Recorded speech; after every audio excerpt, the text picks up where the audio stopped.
Aloha Aina, and welcome to Voices of Truth One-on-One with Hawaii's Future, brought to you by the Waianae Foundation. I'm Ahu Keikahu Cardwell, and here we are today in Makaha on the island of Oahu. And I'll tell you this right now, we have a special guest on the show, so let's go on over here and meet her. Ka iulani. Aloha. Aloha. Ehu. How are you? Ka iulani Milham. Did I say your name right? You did, yes. Wonderful. Aloha. And tell us where we are right now. We are in Makaha. We're on Huipu Drive, and we're just next to the bridge over the Makaha stream. How long has the Makaha stream been here? Oh my gosh, that I don't know. I think it's probably been here since these islands were formed. So, since ancient time, long time, huh? Yes. And so at some point they built this bridge over it during modern times and all that. But yeah, the bridge I think was built in 1920s. There's a marker up here that says actually when the bridge was built. Oh, right here, back here. oh, back here we passed Yeah. it. Okay. Makaha stream, actually 1970. Oh, 70. Look at that. Okay. So So I it's guess been it's here somewhat modern. almost 50 years, almost half a century. Yeah. Wow, cool. Okay. And so what's special about the Makaha stream and this bridge? Why did you want us to be here today? Well, this bridge, to me, it represents a big problem we have in Waianae, which is our dwindling water resources. We've had less rain here every year, and the projections are that the rainfall is going to decrease quite a bit more in the near future. So I walk this bridge several times a week. I walk my dog out here over this bridge, and I look out into the stream, and you can see this beautiful stream bed, but there's really There's no water. there's no water here. So there's I don't no get water. to see any water. No, there's very, very rarely any water here, but yet there is water upstream So in Makaha Valley. okay, so Ka iulani, first of all, I guess we got to do a disclaimer for our viewers who don't live over here, and we got to tell them that this part of the island is normally the dry side, the leeward side. Yeah, yeah. So you guys don't get a lot of rain anyway. No, we get less rain, definitely less rain than any other part of Oahu. But what you're saying is you get less rain, and now you're about to get even less. Right. And the thing about it is, Waianae used to be known as the Poi Bowl of Oahu. So this is a place of abundance where there are lo'i up here in the valley, and there are lo'i in Waianae Valley that show that this was a place where a lot of food was produced, and it was known as the Poi Bowl of Oahu. So But wait a minute, doesn't poi require a lot of water to be grown? yeah. So what happened? I think a lot of things happened. I think we had a loss of our native plant species that kept the water in here. I think we had a lot of asphalt and concrete development happening that prevents water from going back into the water table. And then of course we have climate change. Climate change is one of the big reasons why we have less water here today. So how long ago was there a lot of water here, Ka iulani? Well, I know that was in the 1800s. It was when this was known as the Poi Bowl of Oahu. Okay, So so a couple hundred years ago. Yeah, and maybe even more recently than that. Uh-huh. Wow. And so why did it disappear? I mean, where did it go? That's what we want to know. And so a lot of people in Waianae are starting to ask that question, where is the Wai in Waianae? Because we don't see it. You can see this stream, which is, I don't know how many feet across that is, but maybe that's 100 feet from the banks. You can't even see the banks. Very good size. Way Right. over there Yes. to way over there. Yes. Yep. So Okay. this was, this had a lot of water, but it's not there now. So a lot of people in Waianae have been talking to the Board of Water Supply. We've been on some tours with the Board of Water Supply, and members of our Waianae neighborhood board have arranged those tours, and Kahea has been coming and taking community members out to see different places in Waianae where there once was water and there now isn't, or where there are water tunnels where water is, held back from where it used to flow. So we're asking that question, where is the water in Waianae? Wow. You know, it's kind of strange as you're saying this, I'm thinking to myself, The Hawaiian word for fresh water is Wai, W-A-I. Wai. So those are the first three letters in the name Waianae, Yeah. which means that it says there's water here, folks. Yeah. And yet there's no water here, folks. Yes. How large a population did this area support back in olden times? I really don't know. I don't know. It could have been, 50,000 or 100,000 if the whole island chain was, imagined to be at one time 800,000 or over 1 million. It's possible that this area had 100,000 people, but I don't really know. A lot of people. Yeah. A lot of people. Iulani, now we come to the part where it really tells the whole story right here. We're looking down at what should be the riverbed, and yet there's no water, not a drop. All we see is a bunch of very large rocks, very dry rocks, yes? Yes, and you can see they're really large rocks, which means a lot of force had to bring those big rocks down to this stream bed, but can't imagine it now with no water. So at one point we can see there's the proof there was a lot of water flowing through here. Right, and if we go across the street, you can see the cut in the side of the bank where you really get the sense of how high the water level could have been at one time. Over here?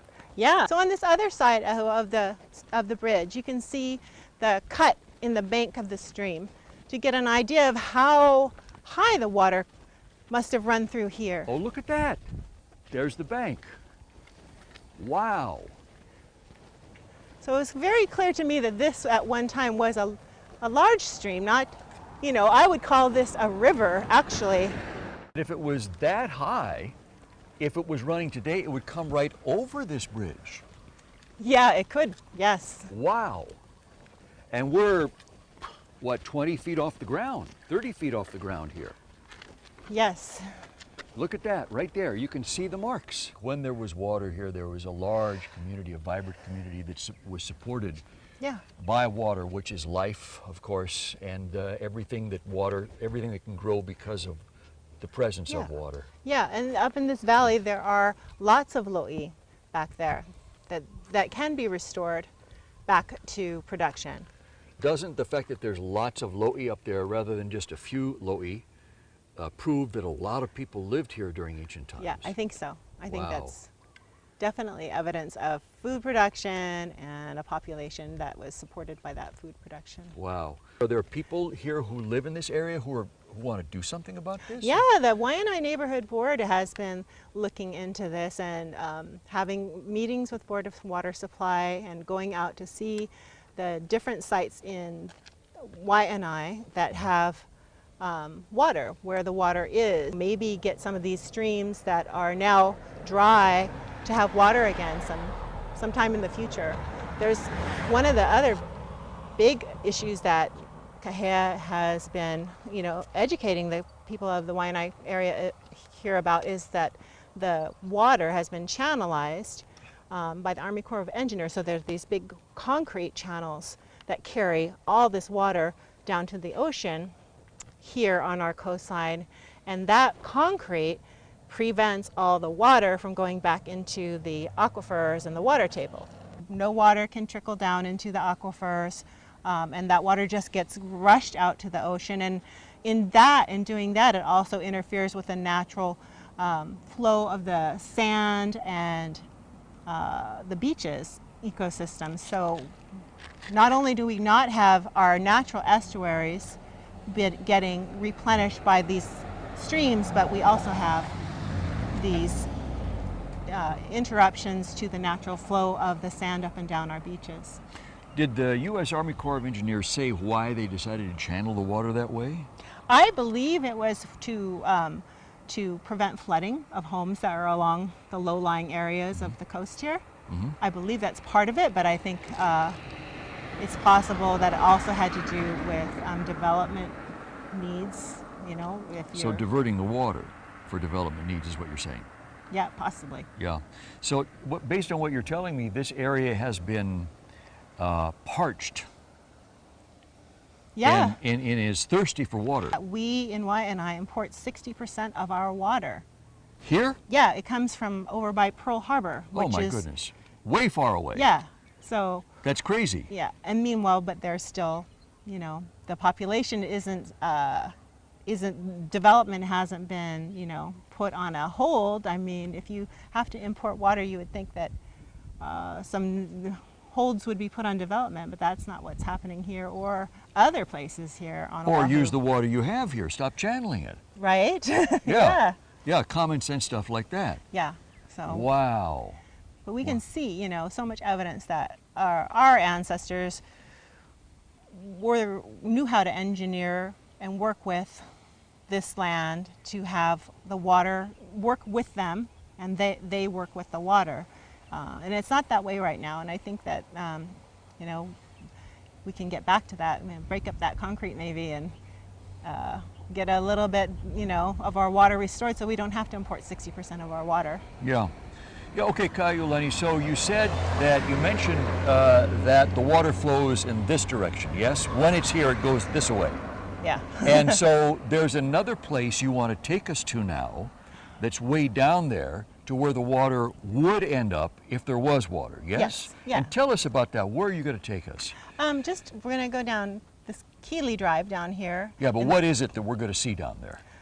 Basically, it's just going to be where there's a little bit of water that's kind of pools there, but doesn't necessarily flow all the way out to the ocean. When you don't have that mixing of the fresh water and the ocean water, you don't have that estuary environment, then like 90% of the organisms that live in the ocean don't have the habitat necessary to develop.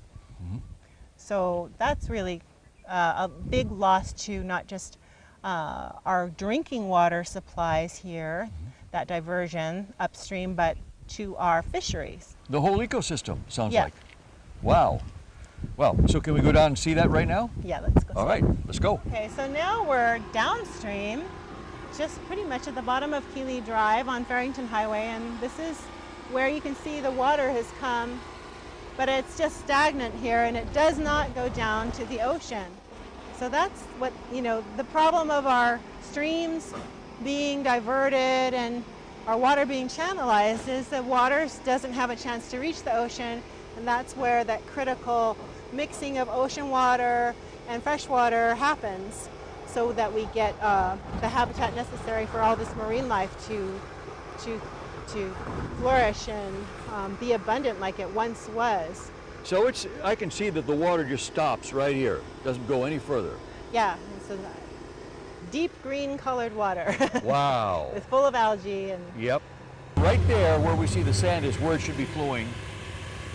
Yeah, I think so, there. And then across further back down Farrington, there's the other bridge that you come over where another part of this flow has been split off. So this is a split, and the road, Keeley Drive, that we drove down to get here, apparently the construction of that road had something to do with the water being diverted away. Wow. As well. So wow. Where it may have once been coming down in one place, now it's two places. With all of this water being stopped, I mean, it seems like that's just one component of a larger story, a larger statement, which is that indigenous wisdom, the old ways of doing things that work so well, have been lost or not being used and employed, yeah? Yeah, they're, thank goodness, not entirely lost, and we have, you know, we'll have an opportunity to bring indigenous ways back if we want to, but you know, it's going to take some work to get things changed because you know, they've done these major projects like the channelizing of the streams that have to be undone. Well, what would it take to do that? How big a job would that be? Gee, it's hard to say, but it's a lot of concrete that has to be broken up and, you know, relocated somewhere, and that seems like a job for, you know, lots of people and, you know, a lot of time to do it. But, you know, the reward, it will be replenishing our fisheries. The reward will be being able to grow more food, you know, with the water being used for agriculture instead of just being, you know, rushed down to the ocean. And the reward will be our erosion patterns on the beaches will be more natural and consistent, I think, than they are now with everything, the water just rushing out at one point. Well, what do you think will be the bigger job, busting up all that concrete or reorienting people's minds? Oh yeah, reorienting people's minds, I think, is the first thing that has to happen because, you know, first of all, that's why it's been so nice to have Kahea coming out here to take people on these tours around our moku to see, you know, what's going on with our water here, because we don't know, you know. People that grew up here don't know. They don't know what they've lost. Yeah. They don't know what could be. They don't know what once was. Exactly. Wow. Wow. So are you hopeful for the future here? I am, because I see a lot of people getting engaged and interested and curious and asking questions. So the natural next question is, how do we get the water back? Once we find out where it is, how do we get it back?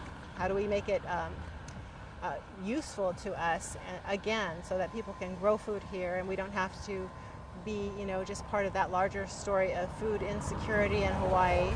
I'm sure you saw when driving out here that we have very few grocery stores. We have, you know, almost only fast food places along our coastline, and you know, we want to have the opportunity to have fresh, you know, healthy local produce. We luckily have some wonderful farms out here now, but we need more. We need more food to feed the population that's out here and to help feed this island, you know, as we did in the past when this was a poi bowl of Oahu. You know, so it sounds like a big job, to be honest, but do you think the people are up for a big job like that? Oh yeah, I think so. I see people, you know, wanting to farm, you know, wanting to grow food here, and, you know, first of all, you know, show people where the water is, you know, have people be able to have access to water, and then, you know, that's a critical step. Is, can you farm? Well, if you have water, you can, and land, you can farm. So preserving our farmlands is another big issue here, and also water. That's the other half of it. You gotta have the farmland and you gotta have the water. I would like to see that concrete gone, the channelized streams. I would like to see the concrete gone, and the natural waterways restored, so that we can have that critical habitat for our fisheries, for our fish, you know, for our food. Wow. And have the water available for farming, so that we can feed ourselves here and have jobs out here, instead of, you know, everybody driving Farrington Highway into town every day and getting stuck, you know, 3-4 hours a day in traffic. It sounds to me like this area has been starved for so long in so many different ways. I mean, we're talking water, we're talking agriculture, we're talking jobs, we're talking, you know, adequate access to so many basic components of life that we take for granted, that are not out here. Yep. How did it get to be that way?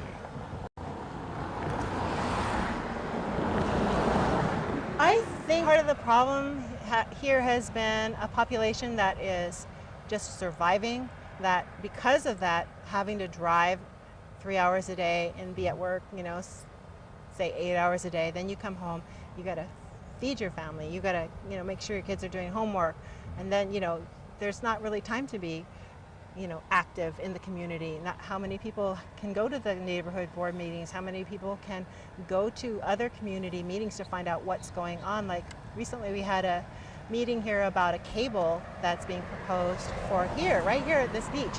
They want to put a cable going through the fossilized coral out a mile or so underneath and coming up through the coral for telecommunications for Guam and Indonesia and I think the Philippines. So that cable,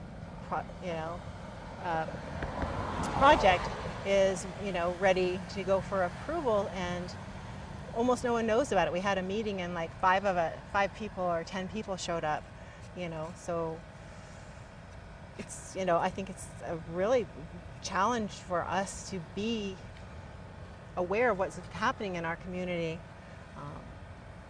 just because of the necessary lifestyles that people have to live here to support families. But you know, iulani, that's amazing that they can bring the resources here to put that cable here, yet they cannot bring the resources or will not bring the resources to put out here what should be out here and what should have been out here for all along for years and years, huh? Yeah. So you know, I don't know what's going to happen with that cable, but I hope that our community is able to bring some benefits. If it's harmful, I don't want it to happen, and if it's not going to be harmful, then I hope that the companies that want to put the cable here will bring some benefits to our community. Right. You know, because this is a community that has a lot of needs. And I'm going to assume that at that meeting where like 10 to 15 people showed up, you were one of those 10 to 15 people, yes? Yeah.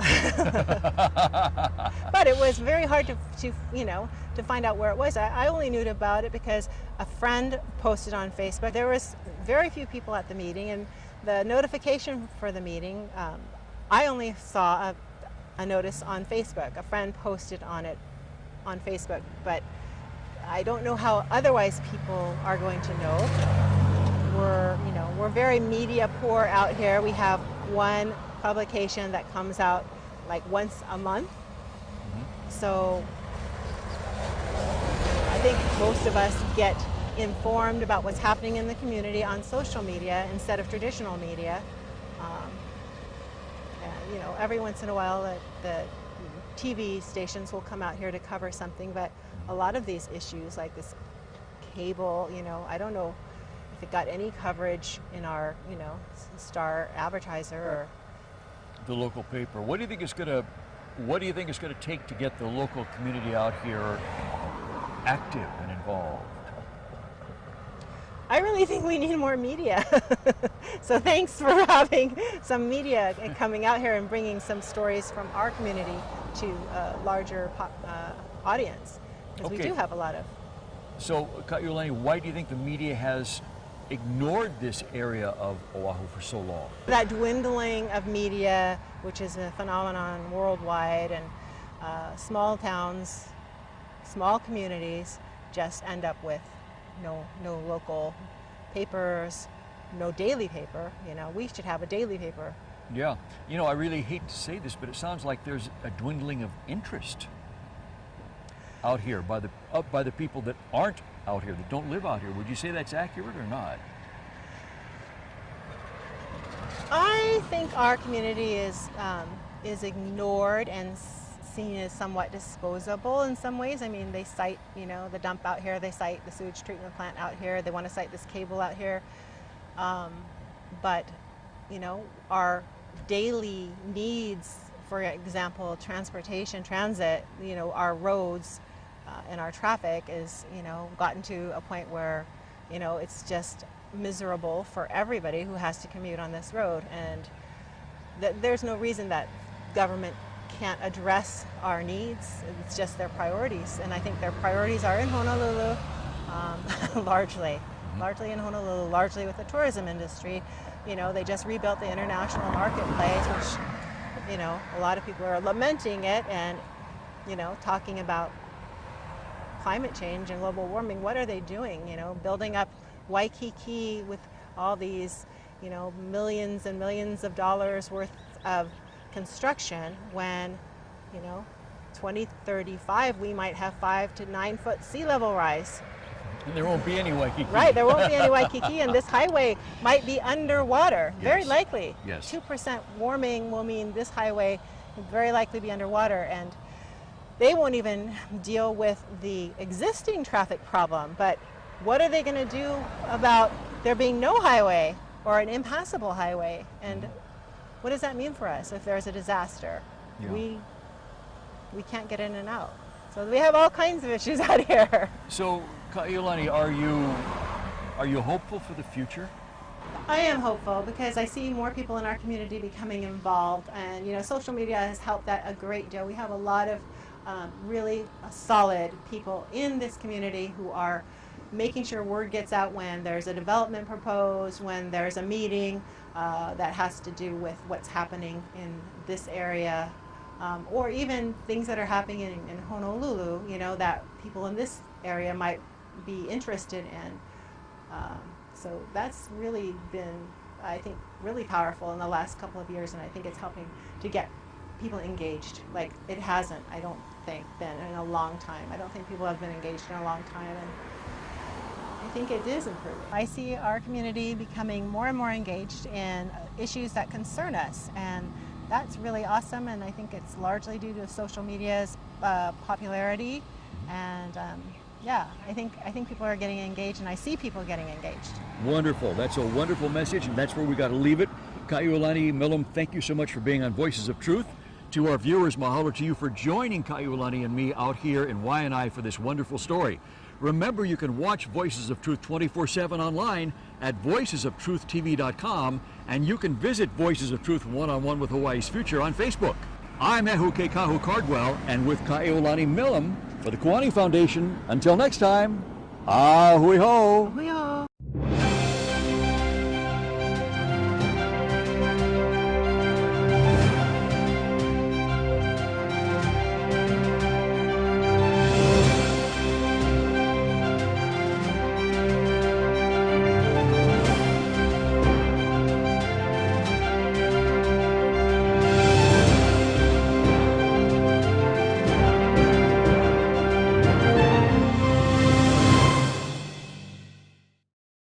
Mahalo for watching Voices of Truth One-on-One with Hawaii's Future. Watch us on the web 24/7 at voicesoftruth.tv.com.